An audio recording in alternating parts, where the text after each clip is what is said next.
বন্যা পরিস্থিতির আরও খবর জানাতে এই মুহূর্তে লক্ষ্মীপুরের মান্দারি এলাকায় আছেন রিপোর্টার আতাউর কাউসার। ফেনীর আরামবাগ এলাকায় আছেন আতিয়ার সজল এবং কুমিল্লার বুড়িচং উপজেলায় আছেন ইশতিয়াক আহমেদ। সরাসরি প্রথমেই যাচ্ছি কাউসারের কাছে।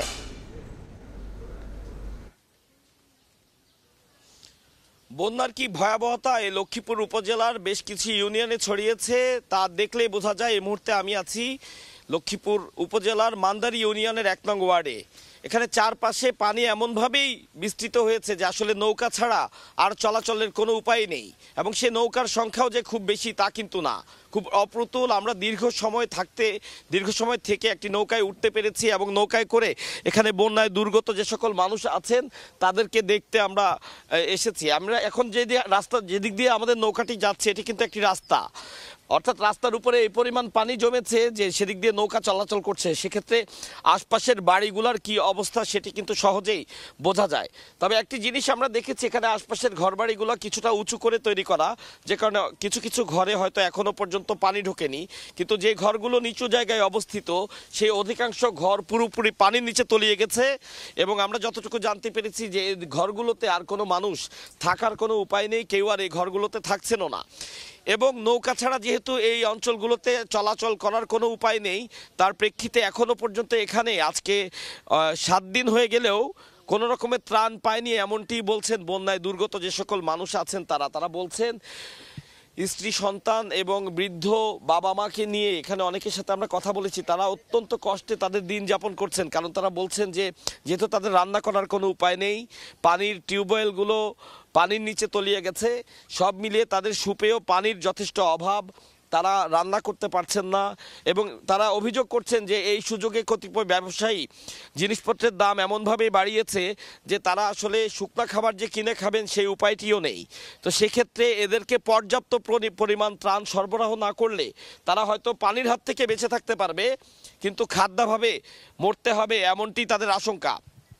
তো এই যে বিষয়টি বলছি এটি কিন্তু আসলে শুধু আমাদের লক্ষ্মীপুরের পরিস্থিতি তা কিন্তু না, এটি অন্যান্য অনেক উপজেলারও পরিস্থিতি। তবে লক্ষ্মীপুরে ব্যতিক্রম যে বিষয়টি সেটি হচ্ছে ফেনী, কুমিল্লা এবং নোয়াখালীর পরে সেদিকের সকল পানি এবং এখন প্রচণ্ড বেগে লক্ষ্মীপুরে প্রবেশ করছে, যার কারণে লক্ষ্মীপুরের বন্যা পরিস্থিতি আরও খারাপ হওয়ার আশঙ্কা রয়েছে। তো এই অবস্থায় যদিও ফেনীতেও গত কদিন ধরে বন্যা পরিস্থিতি যথেষ্ট অবনতি হয়েছে, সেখানকার পরিস্থিতি জানতে আমাদের সহকর্মী আছেন আতিয়ার সজল, ফেনীতে চলে যেতে চাই তার কাছে।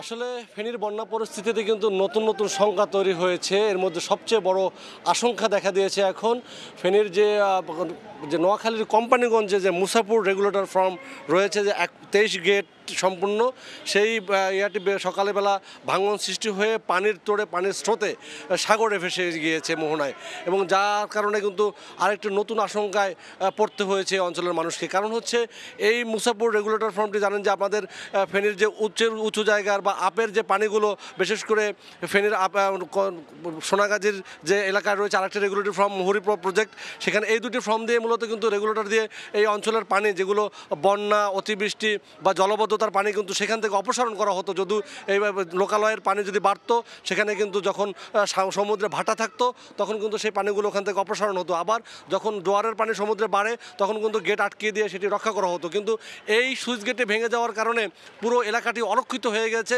এবং দীর্ঘমেয়াদে মানুষ আরেকটি বন্যার সংখ্যায় পড়ার বা একটি বন্যার কবলের পড়ার একটি আশঙ্কা তৈরি হয়। এই অঞ্চলের মানুষের মধ্যে নতুন একটি আতঙ্ক তৈরি হয়েছে। আর আপনাকে যদি বলি, আজ এই যে আমরা রয়েছে শহরের যে আরামবাগ এলাকায়, আমরা আসলে যে বন্যার যে চিত্র, প্রকৃত চিত্র, এর চেয়ে যে ভয়াবহ পরিস্থিতি, এই যে শহরের একটি সড়কে এখনও সড়কে কিন্তু নৌকা, ডিঙ্গি বা বুক সমান বা কোথাও সাঁতরিয়ে চলাচল করতে হয়, এই যদি হয় শহরের অবস্থা, তাহলে ফুলগাজী, পরশুরাম এবং সদরের বিভিন্ন ইউনিয়ন, দাগনমইয়া এবং সোনাগাজীর যে প্রত্যন্ত অঞ্চলগুলো রয়েছে নিম্নাঞ্চল, তার অবস্থা আরও ভয়াবহ, যা আমরা আসলে চিত্রটা দেখাতে পারছি না। কারণ রয়েছে, যোগাযোগ ব্যবস্থার কারণে আমরা সেখানে পৌঁছাতে পারছি না। একমাত্র এয়ারওয়ে বা হেলিকপ্টারে করে বা আকাশপথে সেখানে যাওয়া ছাড়া এতটাই দুর্গম যে সেখানে চাইলেও যাওয়া যাচ্ছে না।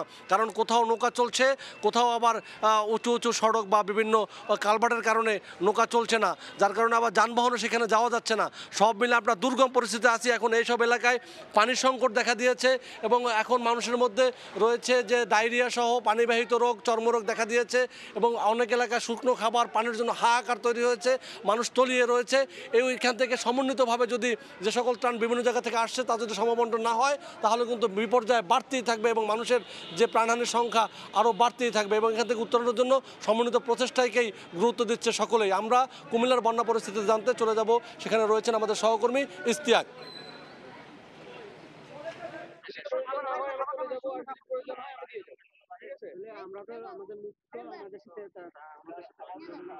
কুমিল্লা যে বন্যা পরিস্থিতি সেটা কিন্তু ক্রমান্বয়ে অবনতির দিকে যাচ্ছে এবং বিশেষ করে ব্রাহ্মণপাড়া যে উপজেলা, সেই উপজেলা প্রায় 2টি ইউনিয়ন নতুন করে প্লাবিত হয়ে যাচ্ছে।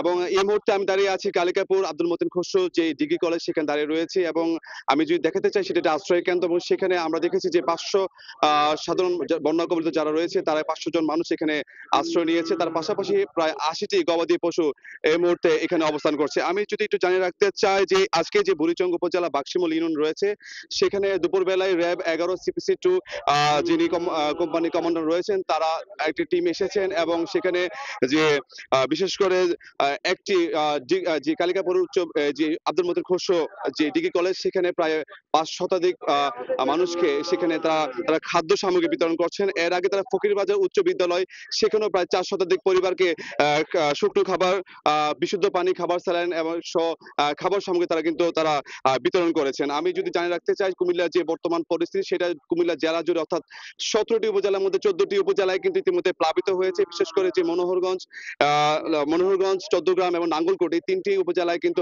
বিশেষ করে ফেনী যে বন্যা, সেই বন্যার প্রভাবে 3টি উপজেলায় প্লাবিত হয়েছে। সেখানে প্রায় 15,000 মানুষ ইতিমধ্যে পানিবন্দী অবস্থায় রয়েছে এবং সেখানে পর্যাপ্ত পরিমাণ ত্রাণ যাচ্ছে না বলে আমাদেরকে অনেকে জানিয়েছেন। তবে আমি যদি কালিকাপুর যে আব্দুল মতিন খসরু যে ডিগ্রি কলেজ, সেখানকার পরিস্থিতি আমাদেরকে জানাতে চাই। এখানে 500 মানুষ ইতিমধ্যে অবস্থান করছে এবং সেখানে 3 বেলা যদি বলতে যাই 1500 মানুষের খাবার কিন্তু এখানে ব্যবস্থা করতে হয়। তবে যারা এখানকার সমন্বয়ক রয়েছে তারা আমাদেরকে জানিয়েছেন যে তারা এখানে পর্যাপ্ত পরিমাণ গতকাল থেকে ত্রাণ পাচ্ছে না। তবে এই মুহূর্তে এখানে র্যাব CPC-2 এসেছে, তারা 500 পরিবারকে এই মুহূর্তে খাবার সরবরাহ করবে বলে আমরা জেনেছি। তো এই ছিল আমার কাছে সর্বশেষ খবর কুমিল্লা থেকে। কুমিল্লা, ফেনী এবং লক্ষ্মীপুর থেকে বন্যা পরিস্থিতির সবশেষ খবর জানাচ্ছিলেন সহকর্মীবৃন্দ।